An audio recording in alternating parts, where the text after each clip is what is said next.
বিসমিল্লাহির রহমানির রহিম। Hello everyone, welcome back to my YouTube channel. সবাইকে আসসালামু আলাইকুম ওয়া রাহমাতুল্লাহি ওয়া বারাকাতুহু। তো কেমন আছেন আপনারা? আশা রাখছি মহান আল্লাহ তাআলার অশেষ রহমতে সবাই ভালো আছেন।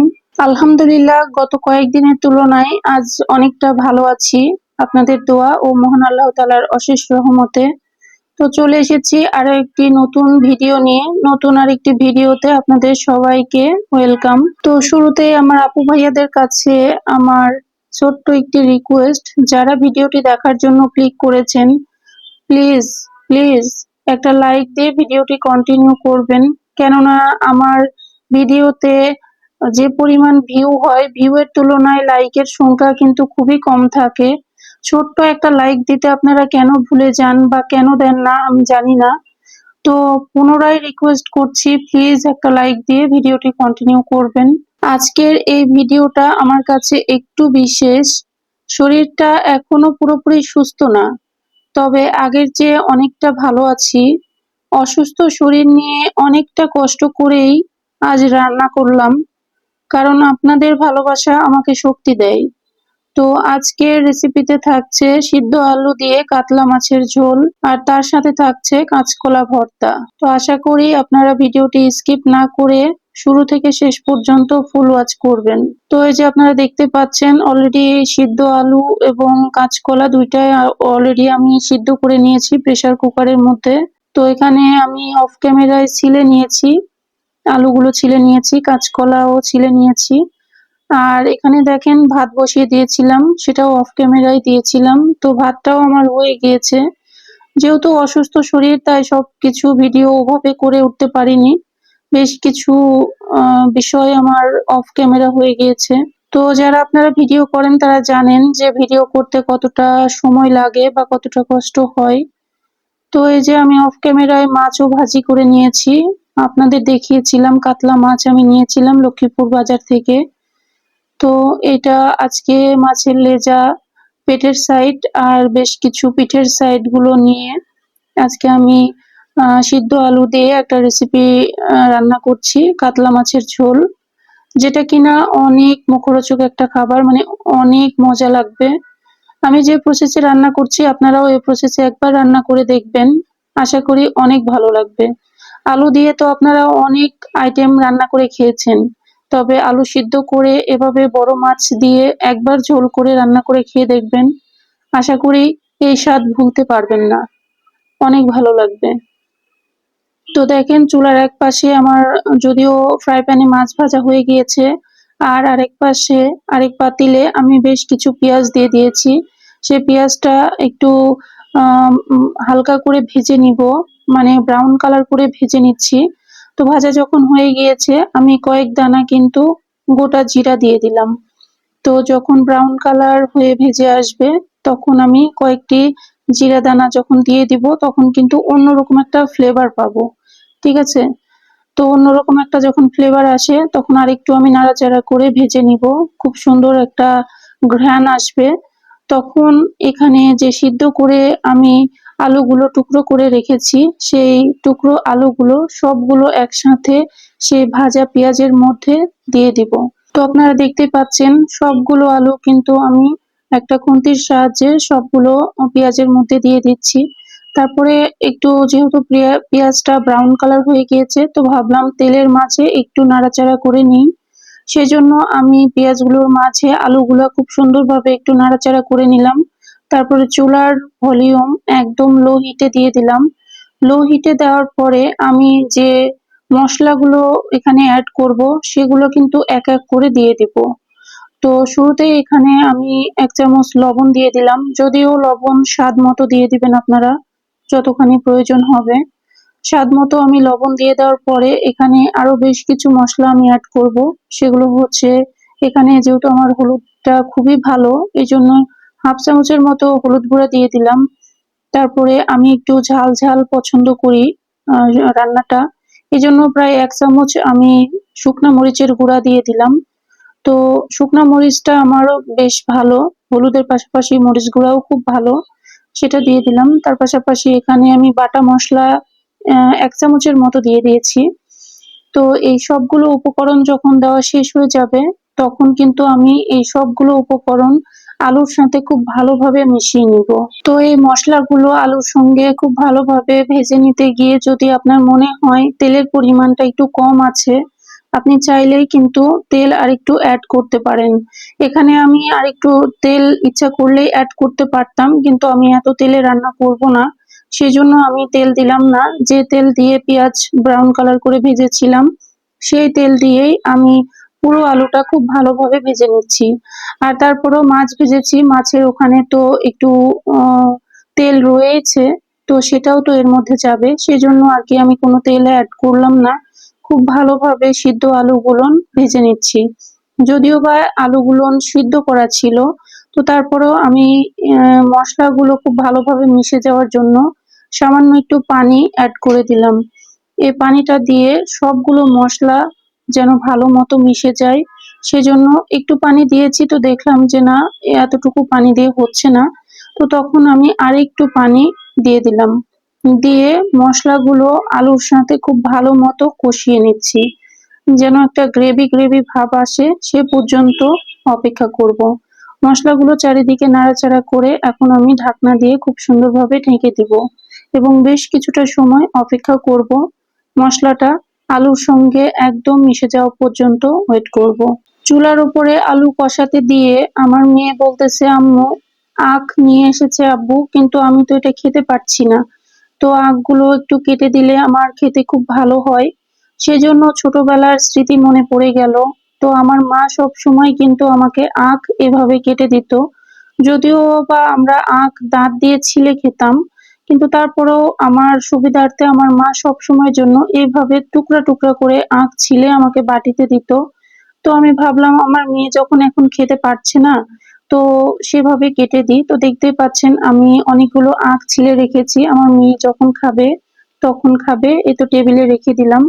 তার পাশাপাশি যেহেতু শরীরটা অসুস্থ, সেজন্য বেশ কয়েকটা দিন ধরে আমাকে ডাব খাওয়ানো হচ্ছে, ডাব খাচ্ছি। যদিও এগুলো দেখানোর কিছু নেই, কিন্তু তারপরেও টেবিলে যখন রাখতে আসলাম আখ, তখন দেখি যে পাশে আছে, সেজন্য আপনাদের মাঝে একটু শেয়ার করলাম। যদিও রেগুলারই খাচ্ছি, এছাড়া একটা আছে, এটা দুপুরে খেয়ে নিব। তো রান্না শেষ করে হয়তো খাবো।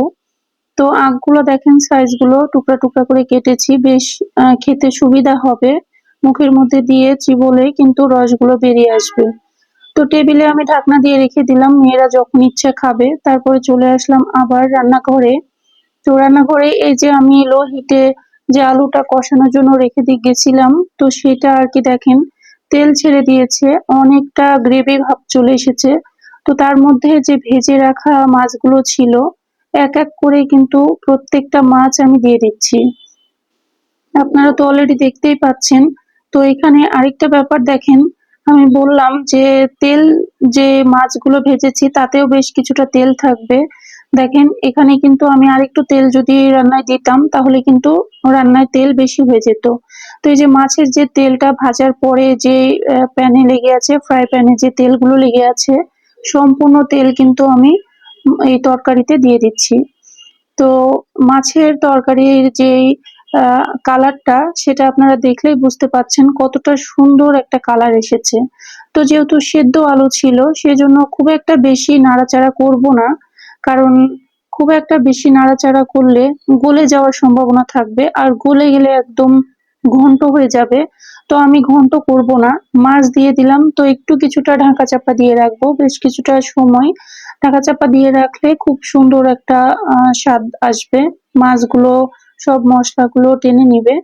তো একটু পরেই আমি ফিরে এলাম, ঢাকনাটা তুলে দেখলাম যে না, খুব সুন্দর হয়ে গিয়েছে। এখন আমি চুলার ভলিউমটা, মানে লো হিটে ছিল, সেটা একটু বাড়িয়ে দিলাম। তারপরে এখানে পরিমাণ মতো যে ঝোলটা আমি দিয়ে দিলাম। আপনারা যে যেমনটা ঝোল খেতে পছন্দ করেন সেরকমটা দিবেন। যেহেতু আমি ২-৩টা আইটেম রান্না করছি না, শরীর যেহেতু অসুস্থ আপনারা সবাই অলরেডি বুঝতে পারছেন, সেজন্য আমি একটা তরকারি রান্না করছি, তার পাশে কাঁচকলার ভর্তা আছে। তো ঝোলের পরিমাণটা একটু বেশি না রাখলে খেতে একটু অসুবিধা হবে। আর দ্বিতীয় কথা, আমার মেয়ে, বড় মেয়ে ঝোল ভীষণ পছন্দ করে, কাতলা মাছের, বিশেষ করে বড় মাছের ঝোলটা। সেজন্য একটু ঝোল পরিমাণে বেশি রাখবো। এজন্য আমার পরিমাণ অনুযায়ী আমি ঝোল দিয়ে দিলাম, দিয়ে কিন্তু ঢাকা চাপা দিয়ে দিলাম। তো এখন যখন এটা ফুটে আসবে তখনই কিন্তু আমার রান্নাটা হয়ে যাবে। তার পাশাপাশি এখানে আরো একটি বিষয় আপনাদের মাঝে একটু শেয়ার করি। এখানে দেখেন আমি দুধ ভিজিয়ে রেখেছি, আমাদের বাড়ি থেকে নিয়ে এসেছিল। তো ভেবেছিলাম এই দুধগুলো দিয়ে পিঠা বানিয়ে খাবো, কিন্তু না, যেহেতু এখন শরীরটা অনেক দুর্বল, এজন্য আমার হাজবেন্ড বলছে যে কত লিটার দুধ লাগবে, কোনো সমস্যা নাই, আমি তোমাকে কিনে দিব। যে দুধগুলো আছে ফ্রিজ থেকে বের করে রোজ রোজ একটু করে গরম করে খেয়ে নাও, ফ্রিজে রাখার তো কোনো দরকার নেই, তোমার প্রয়োজন হবে তোমাকে আমি আবার কিনে দিব। তো আপনারা দেখতে পাচ্ছেন অলরেডি 2 লিটার দুধ আমি গরম করার জন্য চুলায় বসিয়ে দিলাম। আর এদিকে কিন্তু আমার রান্নাটা প্রায় হয়ে এসেছে বলতে একদমই হয়ে গিয়েছে। তো যেহেতু আমি লবণের পরিমাণটা আমার স্বাদ অনুযায়ী দিয়েছিলাম, তো যেহেতু এখানে ঝোল রেখেছি, তো সেক্ষেত্রে লবণের পরিমাণটা একটু দেখাটা জরুরি। এই জন্য দেখেন আমি একটু তরকারির ঝোলটা টেস্ট করে দেখছিলাম যে লবণের পরিমাণ বা সবকিছু পরিমাণগুলো ঠিক আছে কিনা। তো মাশাআল্লাহ, আমি যখনই রান্না করি না কেন লবণ পারফেক্টই হয়, কখনো আলাদা করে দেওয়ার প্রয়োজন হয় না। তো তারপরে আরেকবার চেক করে নিলাম, তো লবণ ঠিক ছিল। এই তো আমি চুলাটা বন্ধ করে দিলাম। তো এই যে 2 লিটার গরুর দুধ, সেই 2 লিটারই আমি গরম করে নিচ্ছি যে একটু একটু করে খাবো। তো এখানে দেখেন রান্না আমার অলরেডি হয়ে গিয়েছে। তো রান্নার ফাইনাল লুক আপনারা দেখলে বুঝতে পাচ্ছেন, কালারটা যতটা সুন্দর এসেছে ততটাই লোভনীয় হয়েছে। মাছের লেজা থেকে শুরু করে দেখেন অনেক সুন্দরভাবে ভেজে নিয়েছিলাম, একটা মাছও কিন্তু গলে যায়নি, প্রত্যেকটা মাছ কিন্তু গোটা গোটা আছে। আর অনেকটা, মানে কি বলবো, অনেক টেস্টি হয়েছিল। তো এই তো আমি পুরো তরকারিটা একটু নাড়া দিয়ে দেখিয়ে দিলাম। তো ঝোলের পরিমাণটা একটু বেশি আছে, আপনারা দেখে বুঝতেই পারছেন। তো বড় মাছের ঝোল একটু পরিমাণে বেশি থাকলেও কোনো সমস্যা হয় না। তো এখানে দেখেন আমার রান্না হয়ে গিয়েছে, দুধও গরম করতে বসিয়ে দিয়েছি। বিকেল হলে দুধ খেয়ে নিব। আর অফ ক্যামেরায় আমরা খাওয়া দাওয়া শেষ করে নিয়েছি। আর এই যে ভিডিওটি দেখতে পাচ্ছেন এটা হচ্ছে রাতের সিনারি। আপনারা গত ভিডিওতে বলতে এক ভিডিওতে আমি আপনাদের মাঝে শেয়ার করেছিলাম বাড়ি ফিরে আম কিনে নিয়ে এসেছিলাম লক্ষ্মীপুর বাজার থেকে। আর সেই আমগুলো কিন্তু অনেক টেস্টি ছিল, এতটাই টেস্টি ছিল যে পুনরায় আমার হাজবেন্ড আবার আম কিনে নিয়ে এসেছে। যদিও এগুলো বাড়ি ফুলের আম ছিল না, কিন্তু এই আমগুলো দেখে ভীষণ ভালো লেগেছে, তাই 2টা আম কিনেছে। 2টা আমের ওজন 2 কেজি। ভাবতে পারছেন আমগুলো এত বড় সাইজের, এই যে আমি হাতে নিয়ে আপনাদের দেখানোর চেষ্টা করছি। আমগুলো দেখতে যতটা লোভনীয়, আশা করি খেতেও ততটা ভালো হবে। সেজন্য আমগুলো আমি হাতে নিয়ে ওজনটা চেক করছিলাম, আসলেই অনেক ওয়েট ছিল। এক একটা আম কিন্তু প্রায় 1 কেজির মতো ওজন ছিল। মানে 1 কেজির মতো ওজন ছিল কেন বলছি, 2টা আম 2 কেজি ওজন। তো 2টা আম 2 রকম দেখতে, ওইটা একটু অনেক বড় আর এটা একটু ছোট, খুব একটা বলবো না, ওইটার তুলনায় ছোট। তো এই 2 আমের মধ্যে আমি এখন বলছি যে একটা আম কেটে নিই, কেটে নিয়ে আর কি খেয়ে দেখি যে কেমন খেতে। তো দেখেন হয়তো দূর থেকে ভিডিও করাতে মনে হচ্ছে আমগুলো সাইজ ছোট, আপনাদের বোঝানোর স্বার্থে আমি ক্যামেরাটা একটু জুম করে দেখাচ্ছি। আসলে আমগুলো অনেক বড় বড় ছিল।